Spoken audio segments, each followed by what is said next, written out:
আমরা যেন সবাই ভালো মানুষ হয়ে, ভালো মুসলমান হয়ে বেঁচে থাকতে পারি। আল্লাহর কসম, ফরজ ইবাদত গুলো করার পর, ইমানের পর ফরজ ইবাদত গুলো করার পর সবচেয়ে বড় ইবাদত হলো যে আপনি কারোর সাথে শত্রুতা করবেন না। সে করুক, আপনি করবেন না। আপনি তার কোনো ক্ষতি চাইবেন না। কেন ইসলাম গীবত নিষেধ করেছে? গীবত করা হালাল না হারাম? কেন ইসলাম হারাম করেছে বলেন? আপনার পেছনে আমি ওনার কাছে আপনার সমালোচনা করলাম, করলে কি হবে? যে বিষয়ে সমালোচনা করতে সত্য, আপনি আসলেই চুরি করছেন, কিন্তু ওইটা আর কেউ জানে না, আমি এই সময় শুনে দিলাম যে ওই লোকটা চুরি করছে। এতে কি হবে? ওনার মনে আপনার প্রতি একটা ঘৃণা তৈরি হবে। এতে আস্তে আস্তে সমাজে মানুষের মধ্যে কি হবে?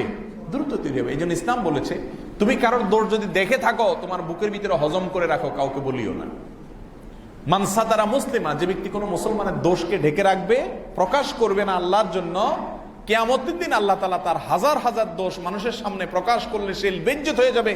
আল্লাহ কাছে ডেকে এনে রহমতের চাদরের ভিতরে এনে বলবেন, এই অমুক কাজ করস নাই, অমুক কুকাম করস নাই, অমুকগুলা করস নাই, কেউ জানে না, আমি তো জানি, তোর আমলনামা লেখা আছে। বলবে, আল্লাহ সব করছি, অস্বীকার করার উপায় নেই। আল্লাহ বলবেন, দুনিয়াতে তোর এগুলাকে আমি ঢেকে রাখছিলাম, আজকেও সেগুলোকে ঢাকে রাখলাম, সবগুলো ডিলিট করে দিলাম। এই পুরস্কার পাইতে হলে দুনিয়াতে মানুষের দোষ ঢাকার গুণ নিজের ভিতরে পয়দা করতে হবে। কোন মুসলমান ভাইয়ের আয়েব তালাশ করা যাবে না, দোষ তালাশ করা যাবে না। চেষ্টা করা যাবে তো ইনশাআল্লাহ। একটা সুন্দর সমাজ গড়ার জন্য গোটা সমাজকে আপনি সংশোধন করতে পারবেন না। আপনি তওবা করেন, আপনি কারোর পেছনে সমালোচনা করবেন না, খোঁজাখুঁজি করে কারোর দোষ আবিষ্কার করবেন না, কোন প্রকার গ্রুপিং এ কাউকে শত্রু মনে করবেন না।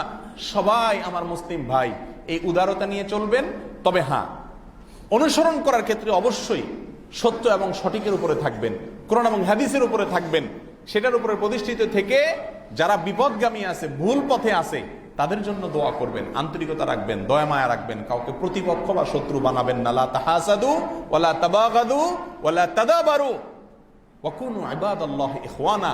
এই হাদিস আল্লাহর জমিনে সবচেয়ে অসহায় হয়ে গেছে।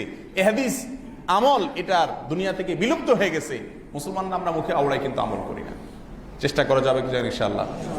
পরিবার, সমাজ, দেশ, গোটা পৃথিবী শান্তিতে পরিপূর্ণ হবে যদি এই হাদিসের উপর আমরা আমল করি। আল্লাহ তাআলা আমাদের অন্তর থেকে হিংসাগুলোকে ধুয়ে মুছে পরিষ্কার করে দিন। জান্নাতে যাওয়ার আগে আল্লাহ রাব্বুল আলামিন একটা ক্লিনিং অপারেশন চালাবেন মানুষের উপরে। আল্লাহ রাব্বুল আলামিন জান্নাতীদের অন্তর থেকে গিল একে অন্যের বিরুদ্ধে যে শত্রুতা, হিংসা, এটা অন্তর থেকে একদম ধুয়ে মুছে পরিষ্কার করে দিবেন। তারপরে সে জান্নাতে যাবে। আমরা যখন জন্মগ্রহণ করি, মায়ের পেট থেকে ভূমিষ্ঠ হয়ে আসি, কারোর প্রতি কোনো শত্রুতা থাকে? বিদ্বেষ থাকে? হিংসা থাকে? ছোট শিশুর, কোন নবজাতক শিশুর কোনো শত্রু থাকে? থাকে না। আল্লাহ রাব্বুল আলামিন বলেছেন, ইয়াউমা লা ইয়ানফাউ মালুন ওয়ালা বানুন।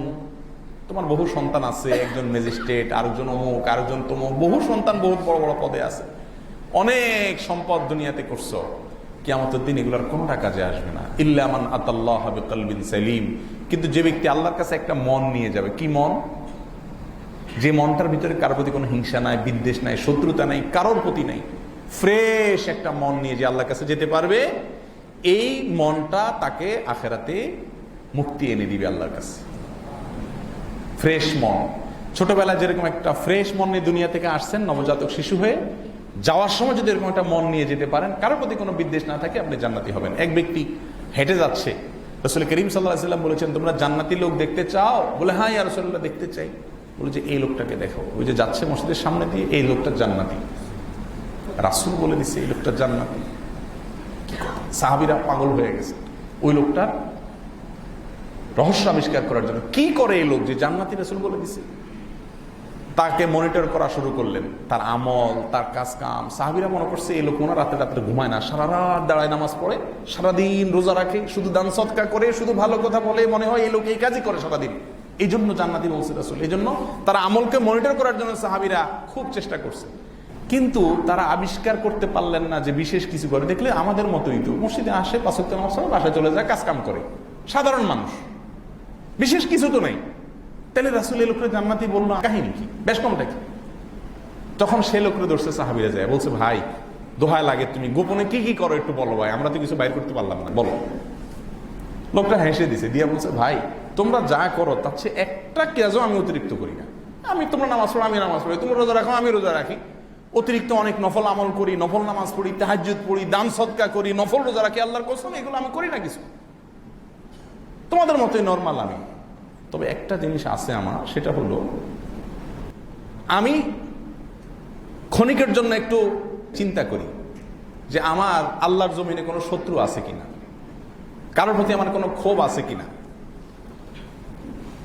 তো আমি চিন্তা করে দেখি যে না, আমার অন্তর সম্পূর্ণ ব্লাঙ্ক, খালি। আমার শত্রুর তালিকায় কোনো মানুষ নাই। আমি সবাইকে ক্ষমা করে দেই, সবার প্রতি আন্তরিকতা রাখি, সবার কল্যাণ চাই, কারো ক্ষতি করতে চাই না। এই যে একটা পরিচ্ছন্ন অন্তর আছে আমার, এটা ছাড়া আমি আর বিশেষ কিছু দেখি না। তখন সাহাবীরা বুঝলেন এটাই হলো সেই গোপন রহস্য যা একজন মানুষকে জান্নাতের সার্টিফিকেট দুনিয়াতে আনাই দিচ্ছে। আর আমরা লম্বা জুব্বা, দাড়ি, টুপি, পাগড়ি, ইয়া বড় হুজুর, সবই ঠিক আছে, কিন্তু গীবত, শিকায়েত, শত্রুতা, বিদ্বেষ, হিংসা, পারিবারিক, সামাজিক, রাষ্ট্রীয়, দলীয়, ইসলামের নামে বিভিন্ন ভাবে আমরা করতেছি কি করতেছি না। আল্লাহ তাআলা আমাদের অন্তরগুলোকে দুধের মতো পরিষ্কার করার তৌফিক দান করুন। আল্লাহর কাছে দোয়া করবেন, অন্তরের রোগগুলো মানুষ ধরতে পারে না, নেক্সট সূরাতে শয়তানে সেগুলো ঢুকায় দেয়, এই রোগগুলো আমাদেরকে শেষ করে দিচ্ছে। আল্লাহ রাব্বুল আলামিন আমাদের সবাইকে ভাই ভাই হয়ে নামাজে যেরকম কাঁধে কাঁধ মিলে দাঁড়ায়, আপনার শত্রুর সাথে আপনি কাতারে একসাথে দাঁড়াচ্ছেন, কাঁধে কাঁধ মিলে দাঁড়াচ্ছেন, কিন্তু মসজিদ থেকে বাইরে হয়ে তার বিরুদ্ধে সমালোচনা করতেছেন। কারোরকে বলতেছি না, আমরাই করতেছি, ঠিক না ভাই? ঠিক। আল্লাহ তাআলা আমাদের সবাইকে সংশোধন করার তৌফিক দান করুন। জাযাকুমুল্লাহ ওয়া আখিরু দাওয়ানা আলহামদুলিল্লাহি রাব্বিল আলামিন।